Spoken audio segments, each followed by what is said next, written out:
Alright guys, welcome to episode 2 of OSINT stuff. I haven't come up with an official title yet, but as promised, here's my second video. I have been continuing my OSINT studies. I wanted to bring some stuff to you guys of what I've been learning, get some actual hands-on. Today we're going to be talking about Google Dorking. And before I get into that, I do want to have a disclaimer that this is for educational purposes only. We are going to be coming across some things, for example, usernames, passwords, that sort of thing. While it is open source intelligence, it's publicly available. Once we start using this information to actually log in to different websites or pages and that sort of thing, that's when we start crossing the legality of it. So check your motives before diving into this sort of thing. If you plan on using OSINT tools for nefarious purposes and trying to stalk or research someone that you have no business doing, then this video is not for you. For everyone else, Google Dorking. What is Google Dorking? It sounds smart, sounds fancy. Really all it is just using the Google search bar to search for stuff. What we're going to be using is filters that you might have not known about that are called operators, and we're going to be able to really narrow down this search. So let's get right into it.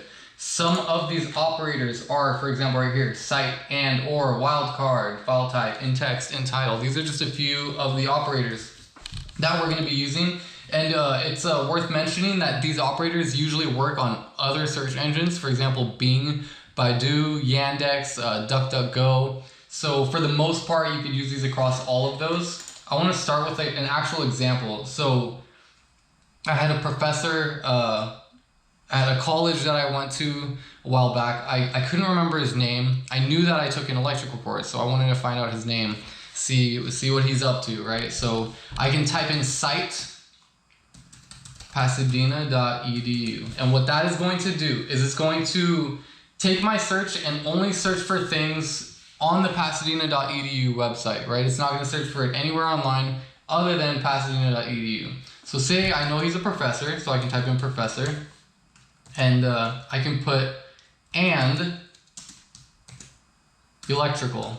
So what this search does is it takes only searching pasadena.edu. It's going to search, when I put it in quotations, that means it's going to be it has to be exact order, professor, right? And electrical. When I put and, it's going to search only results that have both of these. For example, if I put or, it's going to give me results for either professor or electrical. So if I search that, I have 834 results, right? And it gives me all these different things. It looks like it's going to give me degrees, different learning paths, programs that they offer. If I put and, that means it has to include both of those, and it should narrow it down a little bit. 109 results, right? So there you go. So what I'm doing here, so here, let me give you another example. What I mean by the quotes being that in that exact order, if I were to type in, searching the site pasadena.edu, searching professor electrical, that means it has to, what it's going to give me is results that only say professor electrical in that order.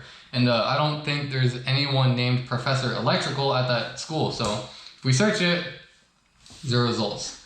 So let's stick with our original. What do we have? So if I'm looking for a teacher and I have a faculty handbook, well, that could be of use. I'm sure it would come up in there. What if I don't want to search through it though? I have 2013 October. I went to that school around that time, and I read through Professor Ted, an electrical engineer. And sure enough, I remember his name being Ted. So if I click this, it brings me to what looks like a school newspaper clipping, right? So I can do Control Find, Control F. If you don't know about it, type in electrical because this is what I'm looking for, and sure enough, there it is. Ted James. I found out after I did the search that he had passed away. I had no idea. This man taught me a lot about electrical.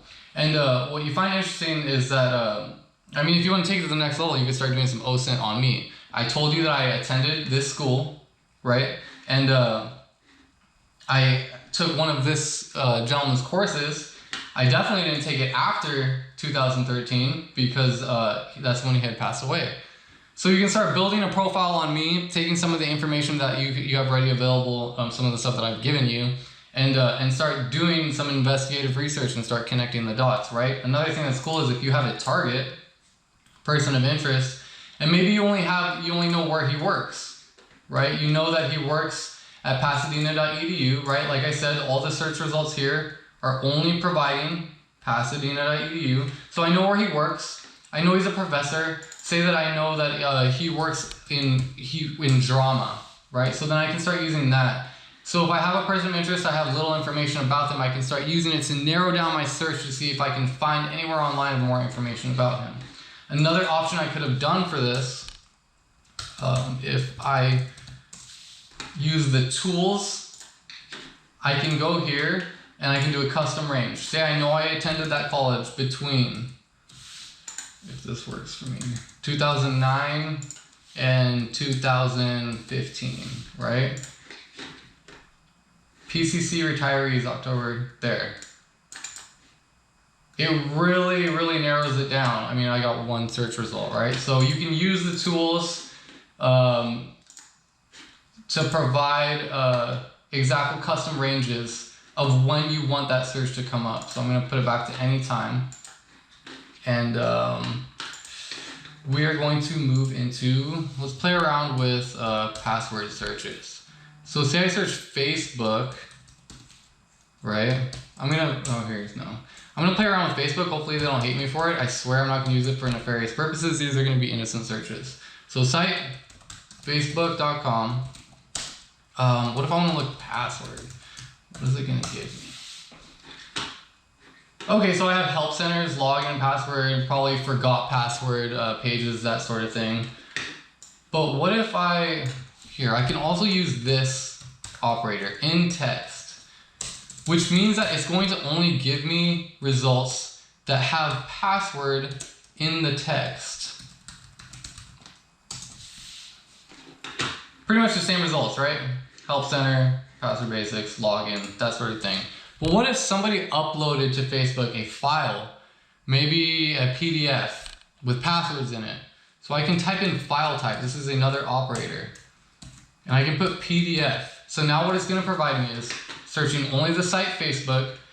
In the text, it has to include password, and it's only looking for file types. It's only looking for PDFs.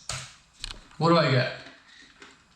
So now I have password basics, right? In Facebook, sharing passwords. These are all PDFs.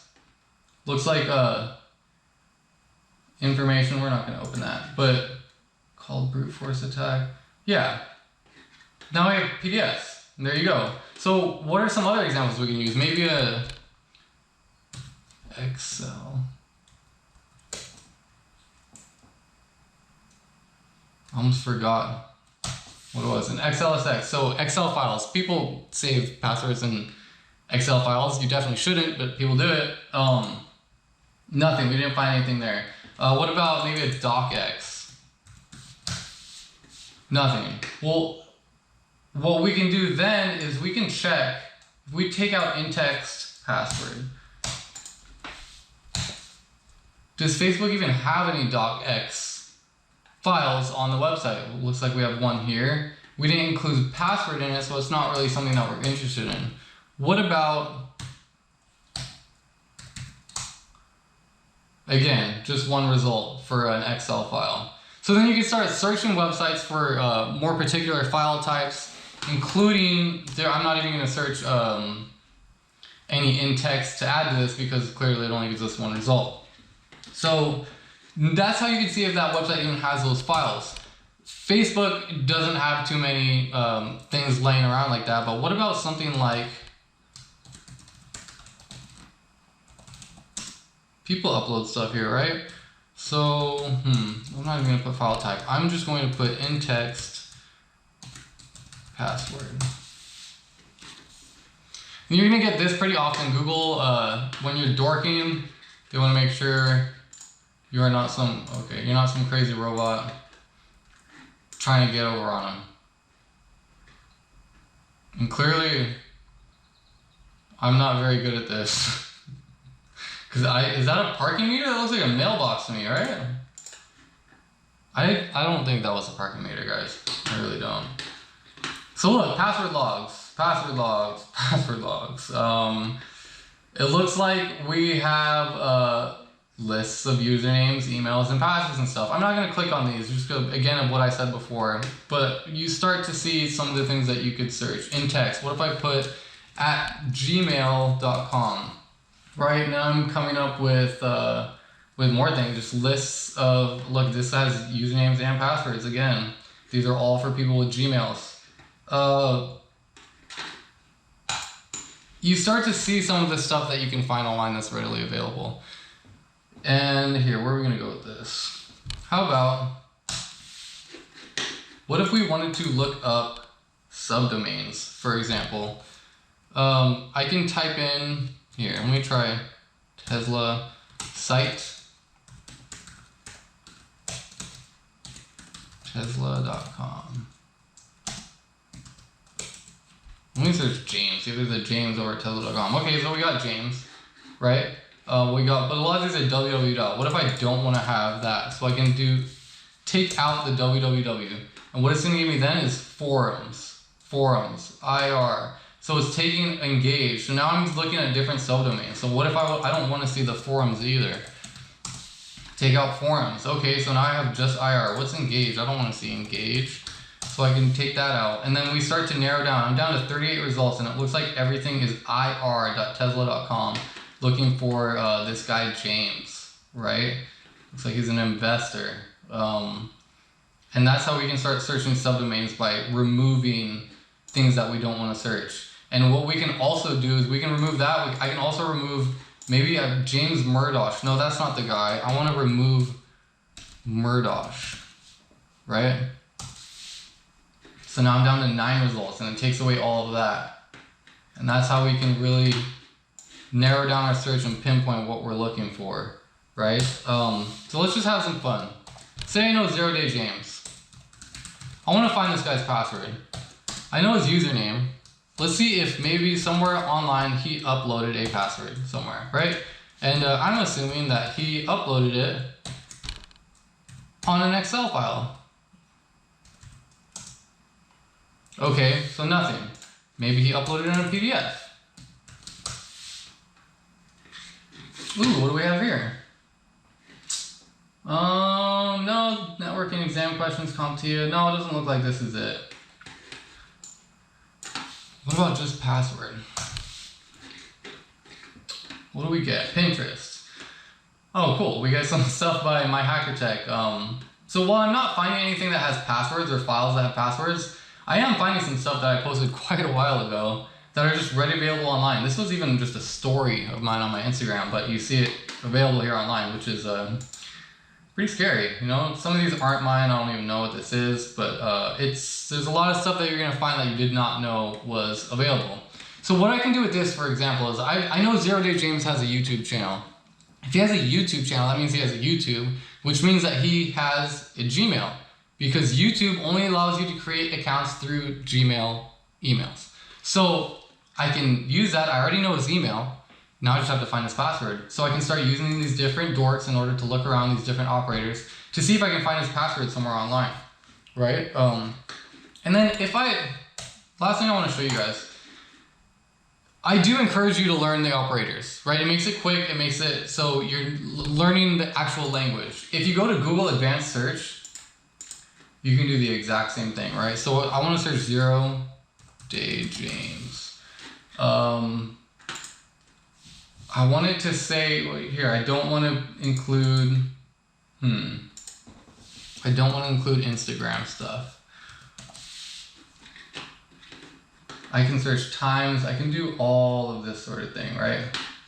I click advanced search, of course. You think they're gonna mess with me again? That looks like a car to me. You think they're gonna call it a boat? No, we got it. Okay. Oh, look, it's giving me my LinkedIn. I'm not searching Instagram, so it gives me LinkedIn, gives me some information about me, where I work, that sort of thing, right? And it just types in, it put in the quotations and it put minus Instagram. So it just does it automatically for you, right? And here's some old videos posted me and stuff. So we can get a lot deeper into this. right? We can find a lot more things, a lot more sensitive information.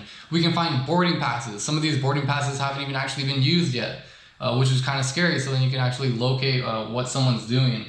You can find camera feeds. Some of these are even baby monitors and that sort of thing. We're not going to get into that sort of stuff because I don't feel like getting my YouTube channel canceled and banned. I do encourage you, if you are interested in this, you want to learn more, I really encourage you to dive deeper to learn about this sort of thing. There's a lot of stuff that I didn't cover. I barely scratched the surface of different OSINT things that we can look into. Again, I don't want you to be doing this for nefarious purposes, right? That's not why I'm posting this sort of thing. This is so, it's educational purposes only. But there's a lot to learn. So get out there and start getting some hands-on work. I want to thank you guys for watching. I'll be posting more videos as I learn this sort of stuff. And yeah.